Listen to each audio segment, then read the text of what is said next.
ang maraming ilalantad na mga sorpresa. At ngayon, narito na po sila, ang mga kwento niyang ating mapapakinggan. Si Mr. Yes Yes Yo, Attorney Ferdy Topacio, kasama si Doc Che Lejano.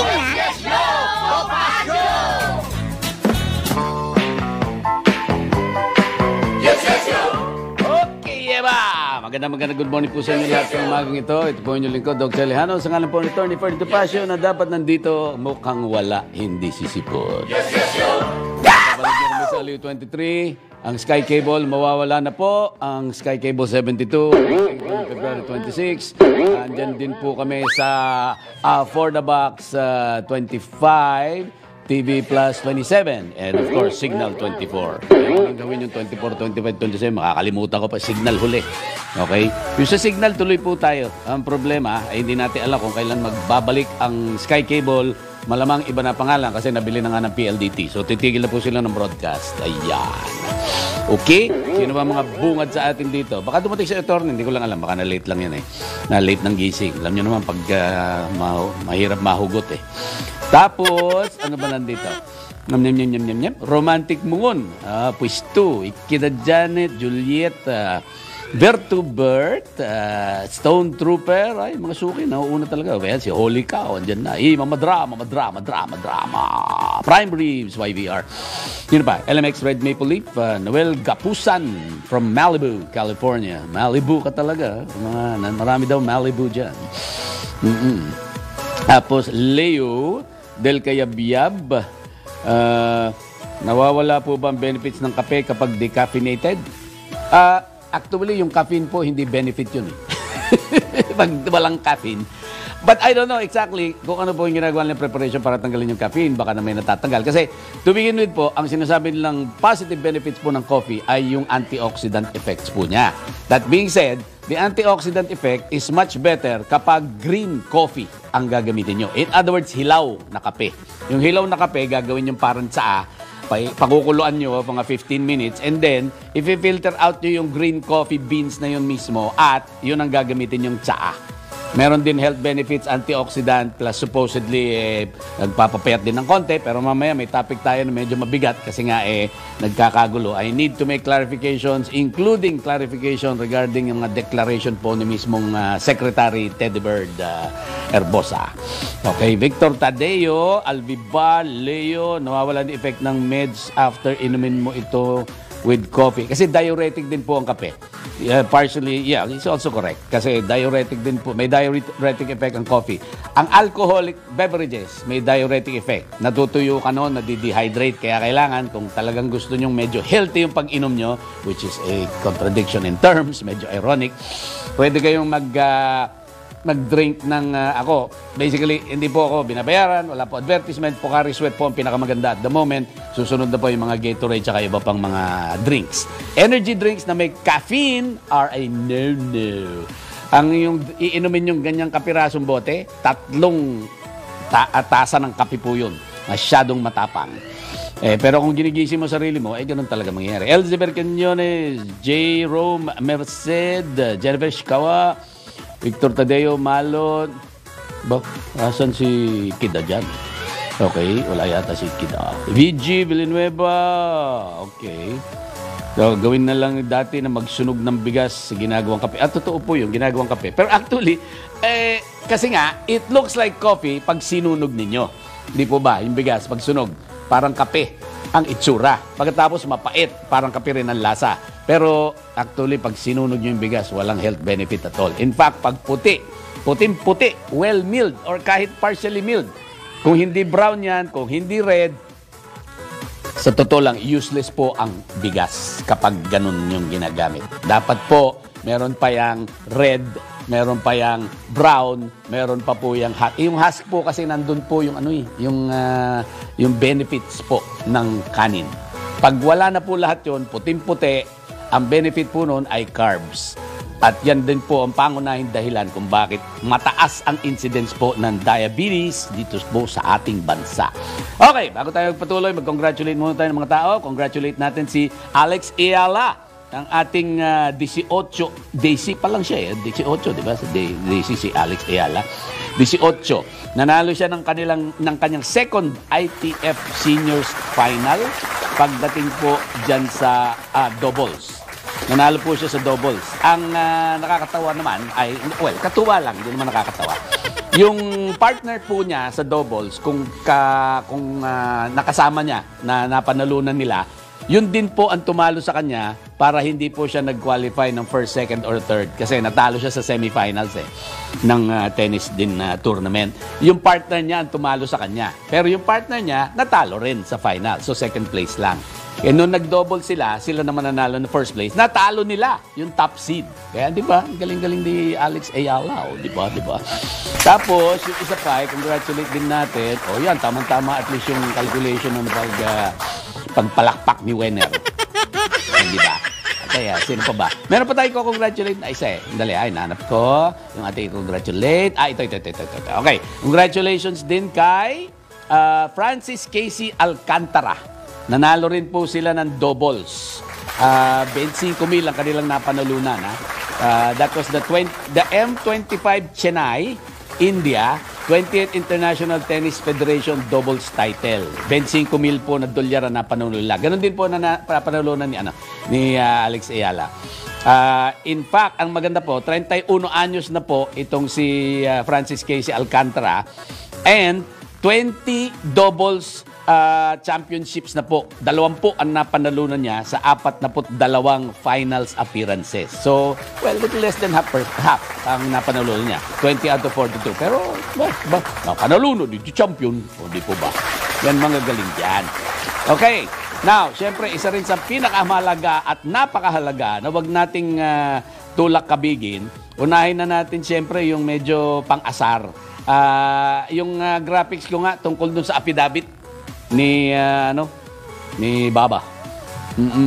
Yung bayan muna kasi yung alam niyo na, medyo sandok. Medyo nanggugulo pa dito sa charter change. Pero effective po yung ginawa niya. Yan po yung inalabas nilang affidavit and manifestation of withdrawal. Alam niyo naman pag hindi tayo nag-withdrawal, nakakabuo. O, di ba? Pag hindi ka mag-withdraw dyan sa People's Initiative at Charter Change, pag hindi mo i-withdrawal, mabubuo talaga yung gagawin nilang Charter Change dun sa People's Initiative. Kaya itong withdrawal na to ay mahalaga para sa kanila, pero essentially nanggugulo ka lang nito Kasi nga, to begin with, ayaw na nga maabala ng mga tao, di po ba? Sa totoo lang, nagkaroon ng survey, di po ba, Pulse Asia? 1% lang po ng buong populasyon ng buong Pilipinas ang gusto magkaroon ng charter change. Hindi po ba ang requirement to approve is 12% of the entire population with the extra requirement of every single legislative district, kailangan at least 3% ang sasang-ayon. Tama. And ang balita nga po ng mga kongresista at ibang senador ay mayroon 20 probinsya o legislative district, na hindi talaga sasang-ayon. Isang distrito lang po ang hindi mo makuha yung 3%. Hindi ka na pwede mag-PI. PI talaga yung mga yan. Pero ako, pini-PI ko rito this is the most useless thing that they have ever done. To begin with, wala naman silang kampanya. Pinost lang pala to sa internet. Po, basahin nyo. Ang pinaka-importante dyan yung number 4. It is my intention by the filing of this affidavit of withdrawal to withdraw my signature therefrom and hereby inform the COMELEC to consider my signature withdrawn from the same.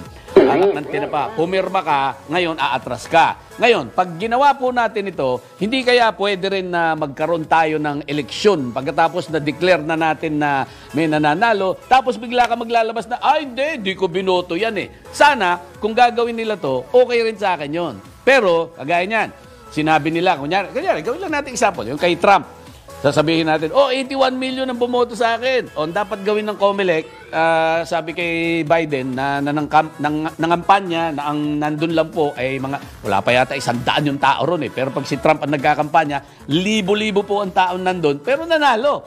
81 million votes daw. Di ba kaletsihan yan? Karantaduhan. Walang suporta pero nananalo. Walang kwentang kampanya nananalo. Sino inuulol nila? Kung nagpapaulol tayo, wala tayong magagawa. Nagpapatanga tayo, wala tayong magagawa. Nagpapakagago tayo, wala tayong magagawa. Ngayon, ang maganda rito, opposite side naman, si Nato Reyes yan na hindi natin pwedeng gawing malungkot sapagkat pag yumuko yan at lumungkot, naku, baka matusok yung puso, patay. So, ang mangyayari dito, dahil sa affidavit of manifestation, may good and bad side nga. Yung bad side, nanggugulo lang sila. Kasi hindi naman binding tong kalokohan na to. Kalokohan lang talaga, literally. Pero syempre, gustong pumapel. Ano gagawa natin, di ba ba? Mukhang papel kagaya ni sino pa? Si Castro, yung papel. Thrown out na nga yung kanyang demanda. So, ganyan po nakakatawa ng nangyayari sa atin sa politika. Okay, punta naman tayo sa medyo mas mahalaga. Dahil alam nyo sa programang ito, ang mahalaga, importante. So, yung next na aking graphic, pagdating po sa pagkalkula ng ating discount bilang mga senior. Mga senior, okay. Sinimplify ko na po. Kasi po, ang kalkulasyon po ng senior, maraming umaangal ngayon na senior. Kasi dapat pati hotel, pati local domestic travel, lahat yan may discount. Bibili ka ng gamot, lahat may discount. May grocery na may discount. Pero napansin ko, bumili ako ng 3,000 grocery. Alam niyo naman, liquid diet ako tsaka konting snacks. Pagkatapos ang nakuha kong discount po ay 20 pesos. Dadaling ko pa yung card. Madidelay pa yung mga tao, naghihintay sa akin kasi titingnan pa niya, iisa-isahin. Anak ng tinapa, hindi na ako naghumingi ng discount kasi waste of time, 20 pesos sa 3,000. Wag na, sasakit lang ulo ko. Pirma-pirma pa yung linti. Ngayon, ginawa ko pong simple. Ano po ang rule pagdating po sa discount? Okay, ginawa ko 100%. Sa 100%, nilagay ko na lang 100 pesos. Okay? So, 100% po ng presyo, yun po nakikita nyo nakapaskil. Di po ba? Pati sa menu. 100 pesos minus VAT is 100 minus 12. Obviously. So, 88 yung matitira. Di po ba? Napakasimple. Ngayon, yung 88 na matitira po ay subject to 20% discount. Di po ba? So, kung ang 100, babawasan natin ng 20%, 80 ang natitira. So, 0.8. So, 88 na natira times 0.8. Ang lalabas po ron, 70.4. Ngayon, for purposes of quick calculation, either, kung gusto nyo tingnan, magkano ang discount ko. I-multiply nyo na lang ng discount. Ang gusto nyo malaman, kung magkano in terms of peso amount. Kung ano yung nakasulat, doon po sa presyo, i-multiply nyo na lang by 0.3. 30% lumalabas po, more or less. It's actually 29.6%. Pero, ang titingnan nyo na lang, quick calculation, hindi po dapat malaki ang ilalayo kapag minultiply nyo by 0.3, 0.3. Okay? Hindi dapat lalayo ron. Kung malayo, let's say mga 10 piso, 20 pesos, kapag ang binibili nyo ay mga 500, medyo malaki yung pagkakalayo nun. Ngayon, kung gusto nyo malaman naman ng actual, meron namang calculator ang ating mga cellphone, di po ba? Ang gawin nyo, i-multiply nyo na lang by 70.4 kung gusto nyo makuha yung eksaktong presyo. Pero kung gusto nyo naman quick and dirty, multiply nyo na lang by 0.7. Di ba? Kasi yung 70.4 dyan is in terms of percentage. Okay? So, multiply it by 0.7. Right? Okay, that makes it easier. Kasi pag minultiply nyo lang ng 0.7, makukuha ninyo ng actual amount. Di ba? Actual amount na yon. So, ang dapat makita nyo sa dulo, for example, 100 yon, multiply nyo by 0.7, o di 70 pesos dapat yung babayaran nyo, more or less. Ngayon, pag lumampas, let's say 75, dinadaya kayo nun. Ang babayaran nyo, 80. Malabo yun kasi lumalabas 20% lang. Or you can do a quick calculation. Okay, ang babayaran ko, let's say, 500 pesos. Multiply nyo by 0.2. Okay? 500, 0.2. O di 100 pesos yun. Kapag yung discount mo is less than 100 pesos, talagang dayaan na yan. Ngayon, gusto mo mag-eksakto, lumabas ka na lang ng times 0.3. So, 500 times 0.7. So, 500 times 0.7, 35. Doon dapat 350 lang babayaran mo. Siningil ka ng 400. Lugi ka ron. Kaya minsan naman, kakilala ko yung tindahan kasi suki-suki na ako. Pinababayaan ko lang naman. Pero actually, the other thing na dinidiscuss pa po, na dapat i-insist nyo. Ang nangyari po, diniscuss ko niyan doon sa suki ko sa SNR. Kahit ako, bumili ng 2 o 3 ulam, basta ubusin ko yung binibigay na po sa akin yung 20% discount minus VAT. Bakit po? Kasi suki. Pero maraming tindahan po na pipilitin ka. Bibili ka ng pagkain, sasabihin nila, uubusin mo yun ha. Kahit bantayan ka nila ubusin mo. Kasi ikaw ang bumili, ikaw ang kakain. Dapat, discount nila yun. Nagbabayad ka naman, senior ka. Plus, inubos mo yung pagkain. So that means, kaya mong ubusin. Hindi ka bumibili para sa ibang tao. Ngayon, kung magte-take out ka, ayun. Pwede nilang sabihin, hindi po kami sigurado na kayo lang ang kakain. Kasi gulangan na po ang tawag doon. Hindi na po discount. Gulangan na po yun. Nagiging magulang ka.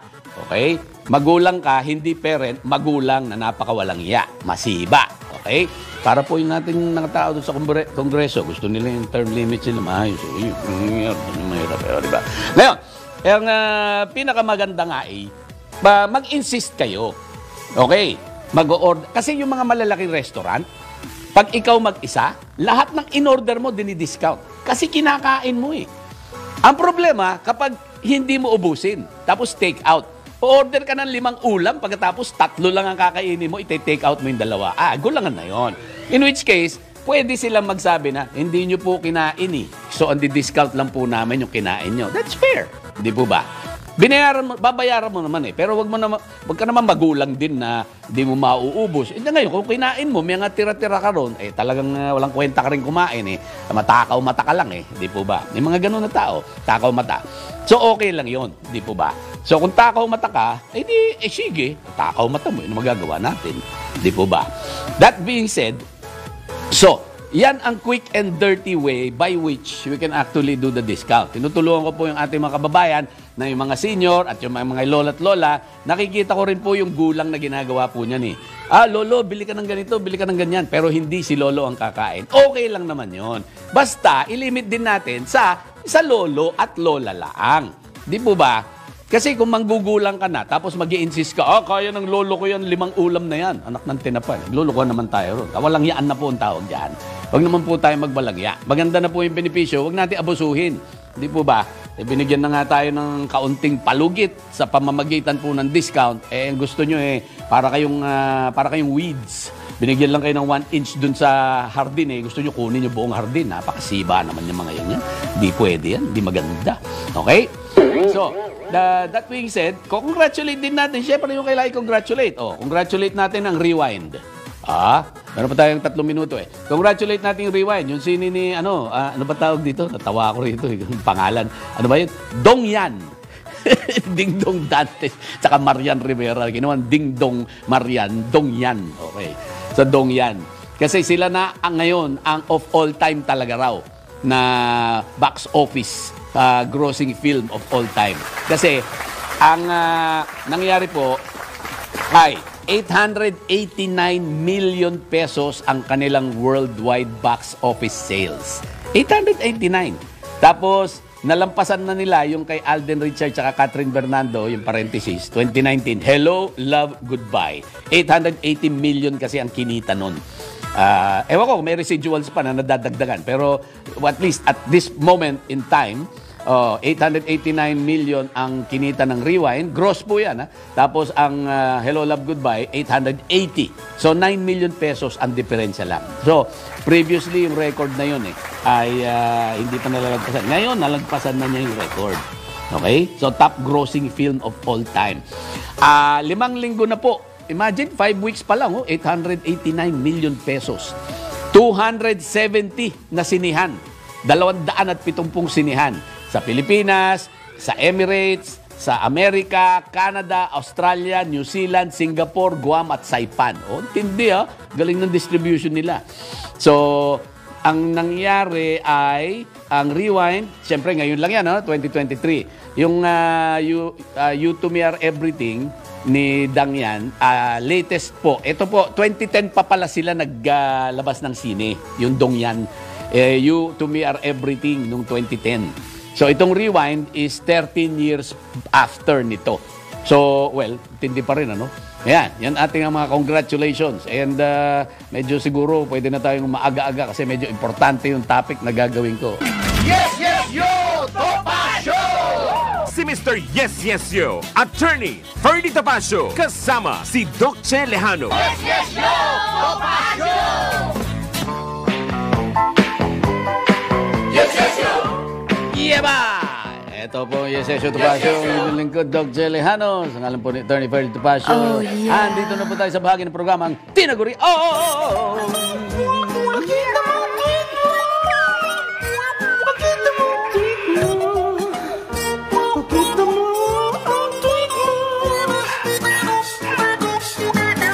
Pakita mo, tweet mo, uy. Okay, simulan natin of course yung mga nagbungad na ang laki ng mata nitong parang buwan na may shades, si Romantic Moon. Wisto!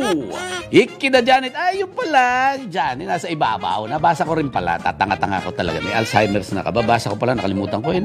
Juliet. Okay. Andyan si Ikida Janet. Romantic Moon. Juliet. Tapos, Bertubert. Stone Trooper. Jennifer Ishikawa. Holy Cow. Mamadra. Prime Reese. YBR. Jennifer Ishikawa. LMX Red Maple Leaf. Noel Gapusa ng Malibu, California. Del Cayabyab, may tanong po, siya niya tanong kanina ng benefits ng decaffeinated coffee. Del Cayabyab, Carl Bruselas, Carl Bruselas, yes. Alvibal, Victor Tadeo, and Elizabeth Quinones, si Malot, blissful morning daw. Tapos, J. Rome Merced, tapos, sino pa ba? Teresa Gicomo, earphone gang ng Hong Kong, Vilhenio VG Villanueva. Siguro ginagawa niya yung trabaho niya sa Hong Kong. Katapos nakikinig siya sa kanya Bluetooth na earbuds. Okay, si Malot. Kahit black coffee, hindi, yung black coffee nga po, coffee per se, pag sumobra kayo, it's bad because it's a stimulant and it's also addictive. Ang nangyayari po niya, pag nagsanay kayo sa kape, para lang meron kayong pick me up, you will never pick yourself up if you keep taking the coffee. If you don't take the coffee, sira na ang araw mo. Yun ang problema. That's why it's addictive. Yan po ang definition eh. We cannot function normally without doing the said activity. Leila, bakit nawawala effect ng gamot pag alkaline ang water na iniinom? Hindi naman nawawala ang effect ng gamot. Actually, alkaline water is supposed to enhance the effects of the medicine. Kasi nga, mas maganda pong absorption. If you want to increase absorption also particularly into your cells, not only should you take alkaline water, you should also take Celtic sea salt. If you want, kasi nga ang Celtic sea salt, nandiyan na po yung minerals, mas maganda ma-absorb. And because of the magnesium in the Celtic sea salt, pumapasok po sa cells, mas madali maipasok sa cells ang tubig na iniinom ninyo. So, na-hydrate ang cells much better if you actually take the sea salt. Ang ginagawa po nga niya, sublingual yan eh. Yung konting-konting asin lang, mailambutin lang, lalagay mo sa ilalim ng dila. Pagkatapos pwede ka na uminom, natutunaw na yon. Ang sa ilalim po kasi ng dila, meron direct connection yan sa puso. Tapos, meron din po, apart from that, mas mabilis po siyempre ma-absorb. Diretso ka agad sa puso, makakalat ka agad sa katawan nyo. The opposite thing of that is when it comes to cancers, lalo na in the lower extremity, meron po tayong tinatawag na Batson's veins. Yung Batson's veins naman po, pag tinira po natin yan, in contrast to the sublingual diretso sa puso, ito naman, galing po sa lower extremity, kapag meron kayong problema ron, lalo na yung mga blood clot, nagko-connect po yan directly also to the brain. Dire-diretso po yan, umaakyat. Dire-diretso rin po sa puso. So you can have a stroke and you can also have a myocardial infarction, heart attack, dahil yung veins po na galing sa low extremity may direct connection po sa puso. Yan po ang problema natin. Leo, Mark Anthony Perez, Bertubert, ano ba to? Pagiging kalbo ba ay nakakatalino? Ay, nako, ang diferensya po dyan ay actually hormonal ang pinag-uusapan. Pagdating po sa kalbo. Hormone yan.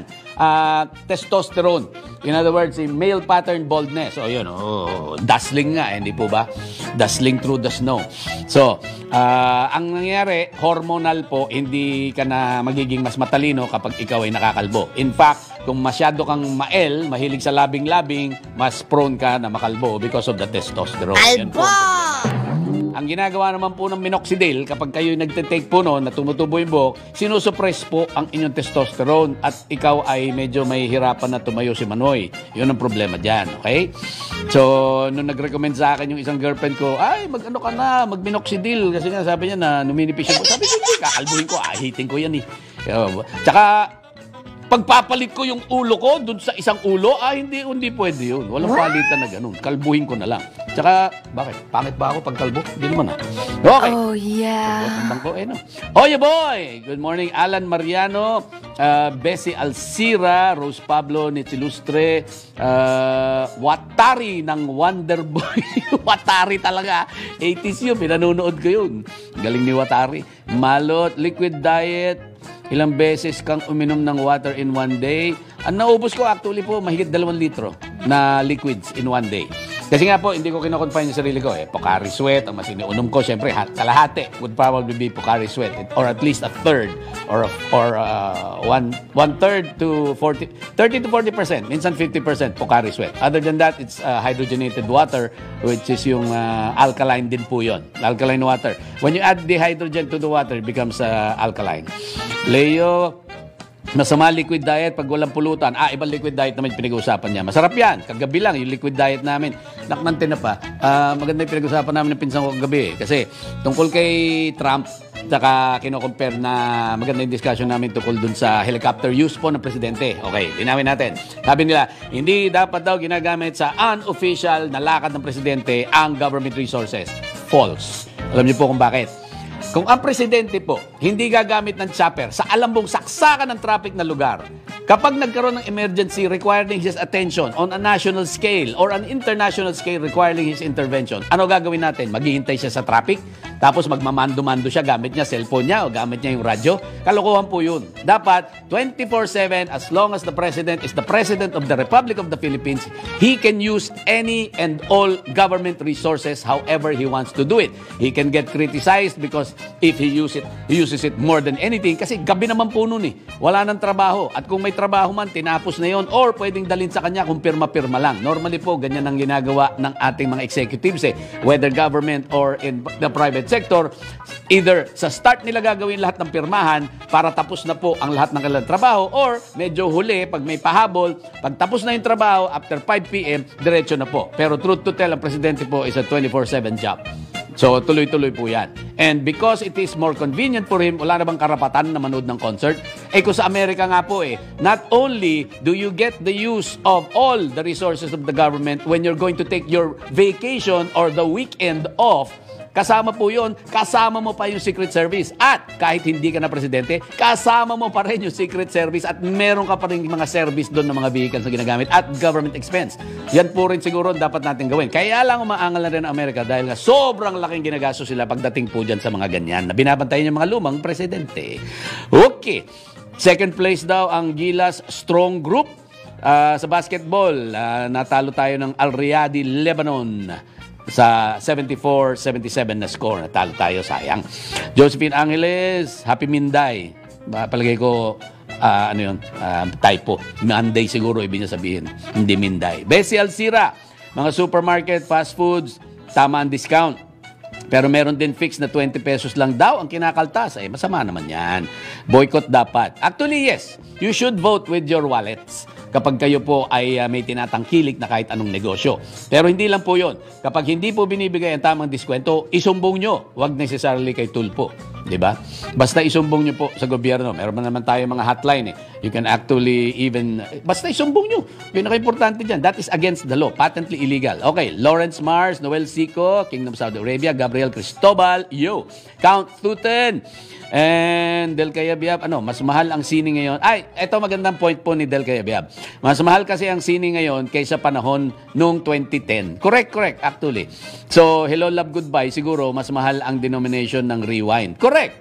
Kasi nga po, yung inflation na lang from 2010 to 2013, sa bagay, hindi ko alam kasi hindi na ako nanonood ng sine noon. Download ako ng download Ang gandang pinapanood ko ngayon, alam nyo, maganda at bagay na bagay sa akin, yung Yellowstone.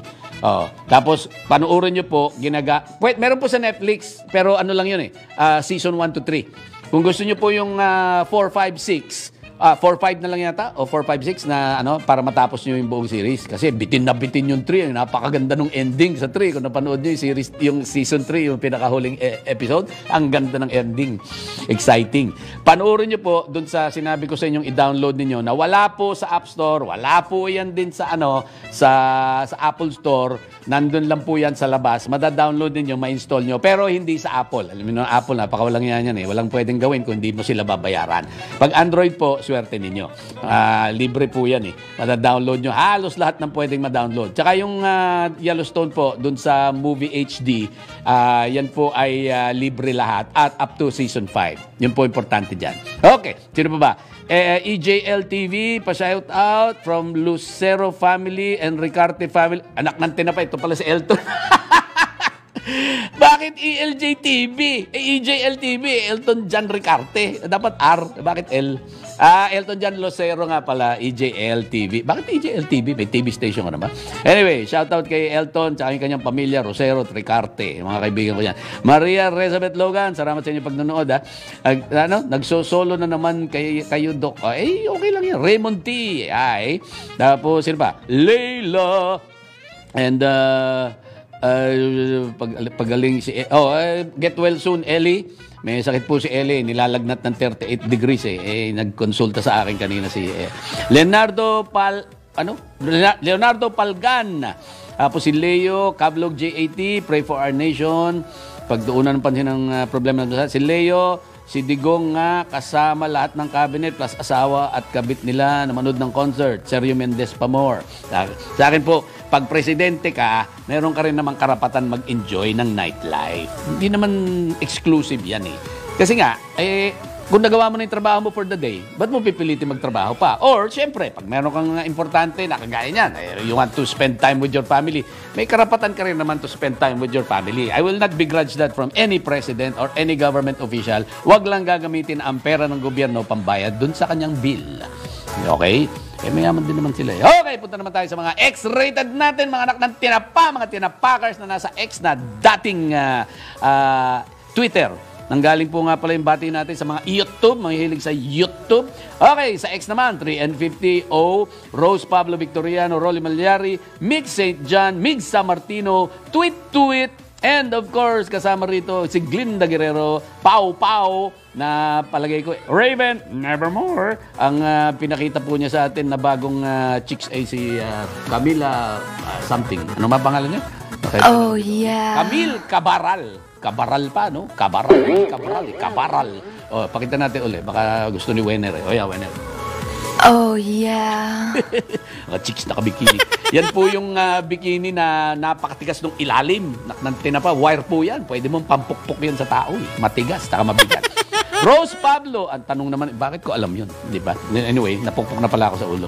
Okay, ang ating naman next pa, Rose Pablo, Inday Misel. Inday Misel. Tapos, di ko alam kung theta to o thigma eh. Mukhang theta. Ganun. Okay. Ano to eh? Greek letter. Glinda Guerrero, Indanga, Martin Filipos, at Red Naxela Atier. And medyo may kaaway itong mga to. Sana naman wag masyado ma-occupy yung aking timeline. Bitchesa, Patolera, Basagulera. Laknad pangalan no?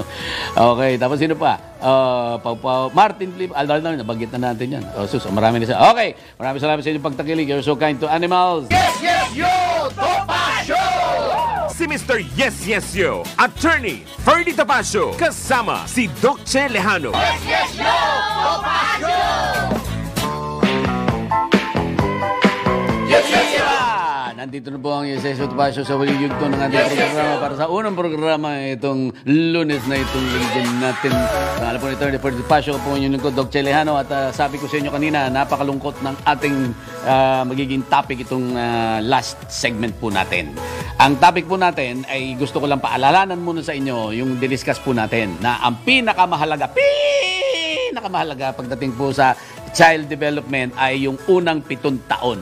At nakita nyo rin po yung report ko last week tungkol po sa ang ginagamit po natin babysitter ay gadget, whether cellphone, tablet, computer, or whatever na pinapanood lamang ng bata, ay from 12 months to 18 to 24 months ang lumalabas po, nasasanay po siya sa overstimulation na ginagamit po ng ating mga gadgets na 17 minutes lang po per day ay nagkakaroon na ng problema ang bata dahil naghahanap siya ng stimulus. Either magugulat siya sa stimulation na natatanggap niya sa environment because ang sanay na lang siya nagiging reality ay yung nandun sa screen. On the other hand, sa sobrang stimulus po ng screen ay yung totoong buhay nagiging boring para sa kanya.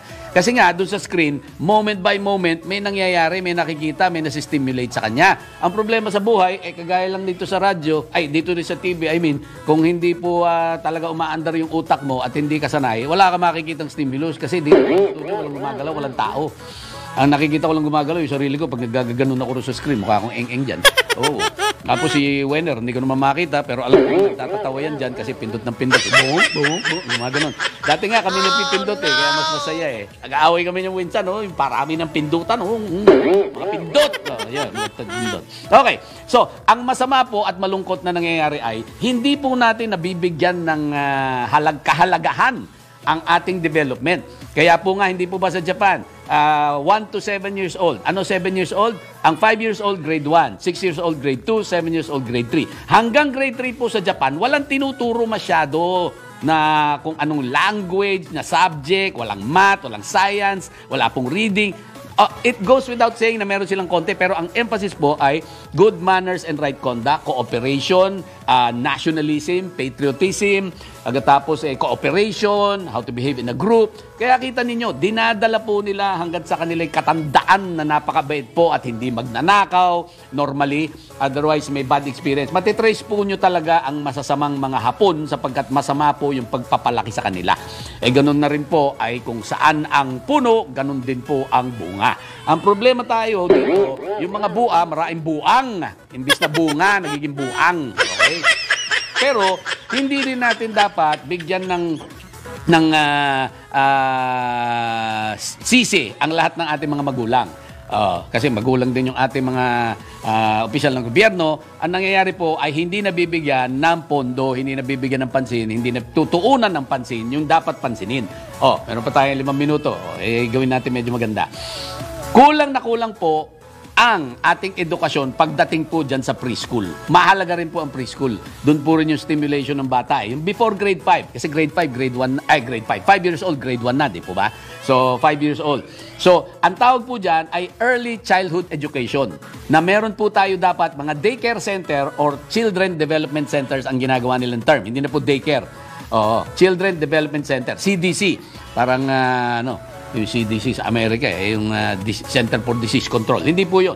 Children Development Center ang tawag nila.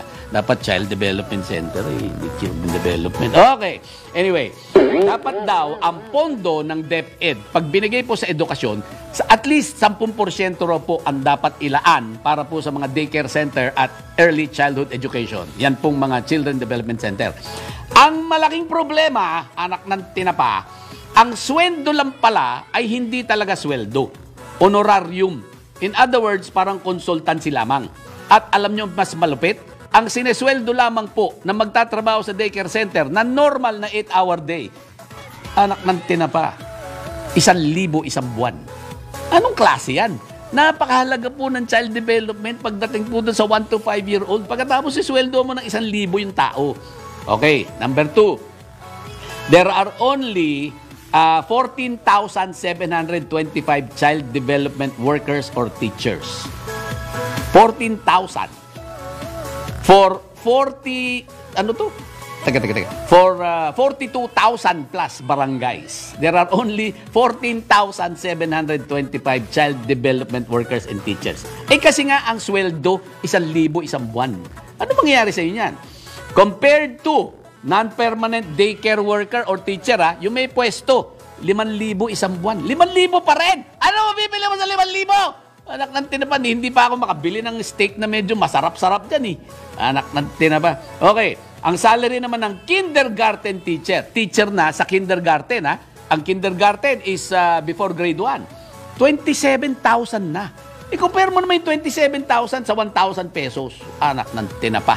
Ano mangyayari sa edukasyon natin? Napakahalaga po ng 0 years old all the way to 7 years old.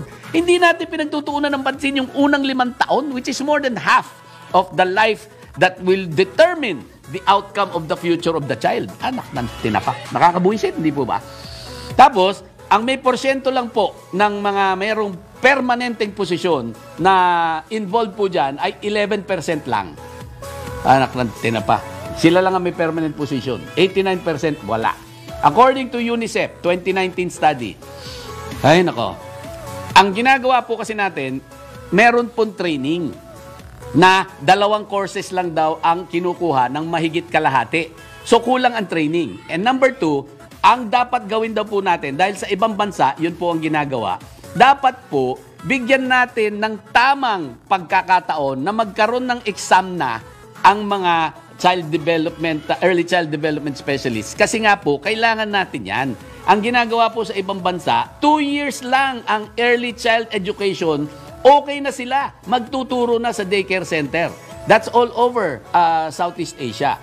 So outdated po yung ating Teacher Professionalization Act of 1994. Kasi kailangan pala mag-register ka as an elementary school level examinee para lang mag-exam for early child education na hindi pa naman umaabot sa elementary. So magulo yung sistema natin. Napakagulo. 1 o 2 lang ang child development specialist for every 10,000 children. Hindi ba nakakatakot yun? 42,000 barangays ito. Walang 26,000 of those 42,000 barangays. Walang child development center. Walang daycare center. 15,000 lang ang meron. Only 36% of our barangays have that. So, ano ang kailangan natin para ma-address yung problema natin sa education? Huwag ka na magtaka na medyo bobo at tamad yung ating mga estudyante. Hindi mo tinuruan nung early childhood development pa lang nila.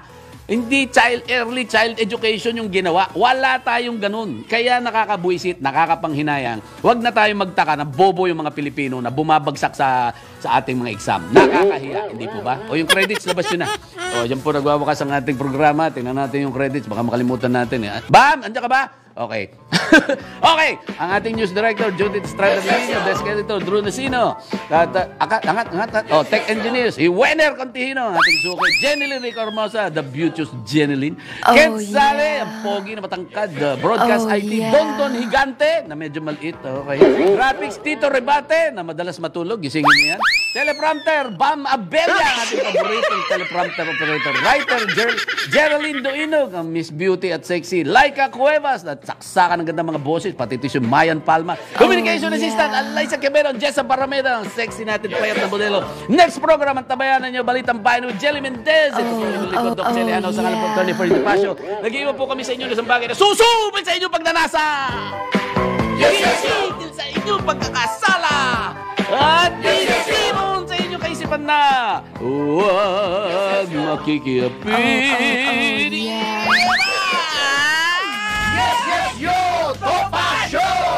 Bayagin.